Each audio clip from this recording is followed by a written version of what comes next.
Thank you, Mr. Chairman. Governor Noem, welcome. Congratulations on your nomination. I'm delighted to see you here. I do notice the chairman of the Ways and Means Committee is over your shoulder there. I have to question your judgment about who your friends are based on that.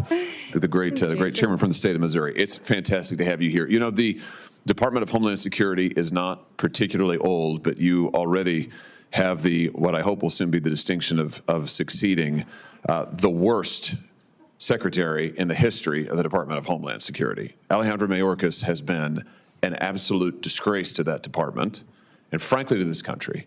And I'm delighted to see you willing to step up and serve. Let me just ask you something. I repeatedly asked your predecessor when he sat where you're sitting whether the southern border was secure. And he repeatedly told me under oath, it is secure, Senator. And he repeatedly said under oath, our policies are working, Senator, meaning the Biden administration policies that, of course, gave us this devastating open border. So let me just ask you, is the southern border secure as we find it today? Senator, no, the southern border is not secure today, but in just 3 days, we will have a new president in this country, President Donald J. Trump, and he will secure our border. That is refreshing candor. I'm glad to hear it. Let me ask you about a young man from my state. This is Travis Wolf. He was 12 years old when he was killed just over a year ago by an illegal migrant who mowed him down, and I choose my words carefully, mowed him down in a motor vehicle, hit him head on, doing 75 and a 40, killed him. Others were severely injured. Just yesterday, a witness sitting where you are sitting today told this committee that migrant crime is, and I quote, not an actual concern. Not an actual concern. In a hearing before this committee advising us to drop the Laken Riley Act and not focus on migrant crime. You know, in my state, with the death of people like Travis Wolf and Officer David Lee, who was assaulted and killed in St. Louis, and officers in Kansas City who have been assaulted by illegal migrants, and others who have been carjacked and stabbed, would you agree with me that migrant crime sure as heck is an actual concern and that you intend to do something about it? Yes, Senator, absolutely. And I am so sorry about Travis and my prayers go out to his family. I can't even imagine what that is like. And thank you for telling his story, because there's so many families in this country that have that same story. And they don't understand why the federal government is allowing people to come into this country illegally and then perpetuate crimes against their people and then give them resources and shelter and food and debit cards to go take care of their families when they go to work every single day to make sure that they're providing for their families and are held accountable to when they break our laws. So, let me ask you this. Will you work with President Trump to reinstate the Remain in Mexico program that the president had in place in his first term, which does so much to ensure that those who would seek to abuse our asylum system are not allowed into the country, and those who have legitimate asylum claims, their claims are processed in due order and in due course, but they wait in Mexico until those claims are fully processed. Will you work to reinstate that program? Yes, Senator, the president and I have talked extensively about this and will 100% partner with him to reinstate the Remain in Mexico policy and make sure that it's in place. Fantastic. I think Travis might be alive today if that policy had been in place. Let me ask you about CBP One, the phone app that I've called Concierge Service for Illegal Immigrants. I'm sure you're familiar with it. This was the Biden administration's effort to allow asylum seekers to apply ahead of time using their phones, but not actually to provide any evidence that they needed asylum.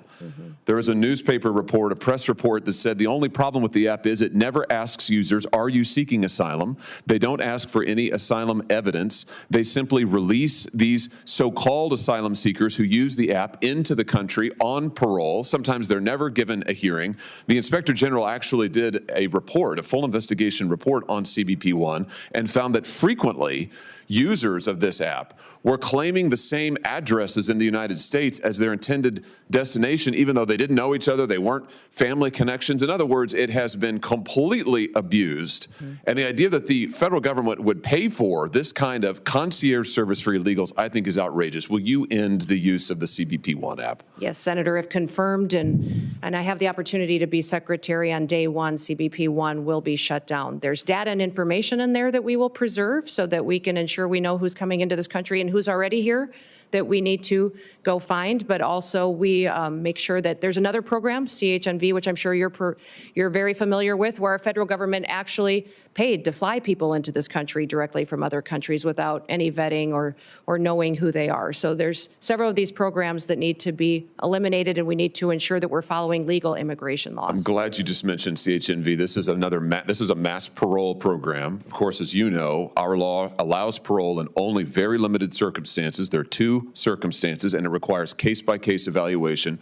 The present administration, soon to be gone, has granted mass parole in direct defiance of the law, not case-by-case evaluation. The CHNV program is one of those instances. Will you put a stop to this abuse of our parole law and our asylum system? Yes, we will go back to case-by-case evaluation of these parole cases and ensure that we have more resources if you will partner with us to make sure that our legal immigration system is fully utilized, that we have more judges, more immigration courts so that we can process people legally and make sure that they are going through that process rather than, like Joe Biden has done, use this as an excuse to allow people to come into our country with no consequences. Let me ask you about another low light, not a highlight, but a low light of this last administration and DHS.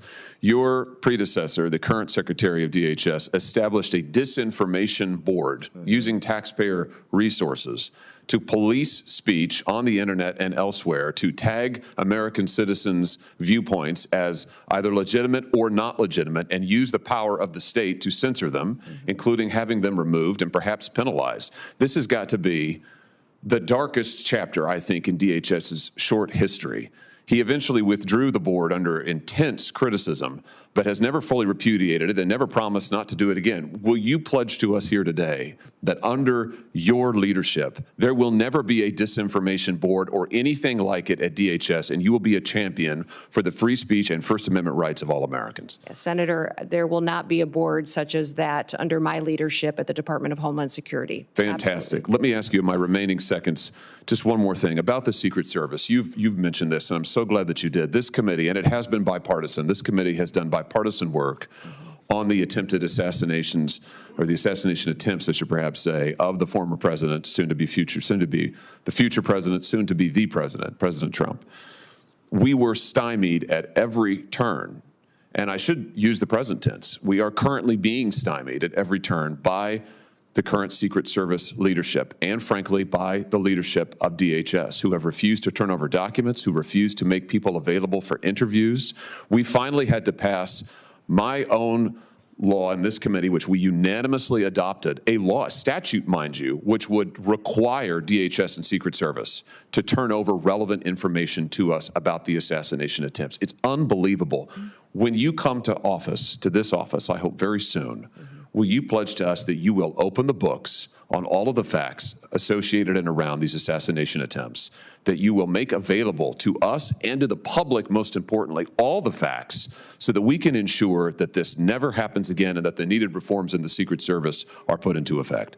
Yeah, Senator, if I am the Secretary of Homeland Security, I will certainly work with you to build transparency and make sure the facts are shared with you and your committee. I know that you've been very frustrated by the lack of transparency from the department, and I want to thank those of you that have worked on that report that was put together on these assassination attempts. I know it was a bipartisan report and investigation that this committee conducted, and I appreciate you focusing on that, and I will work with you to get the information so that you have the truth of really what happened there and the failures so they can be fixed. Thank you. That's a great place to end, and a high note as I see my friend Senator Blumenthal, who did fantastic work on this effort, and it will be an incredible an incredible new day, and incredibly refreshing to have a DHS secretary who will tell us the truth, who will be honest with us about the facts, honest with the American people, and who will enforce our law. And I know you'll do that, Governor Noem. I look forward to supporting your nomination. Congratulations. Thank you.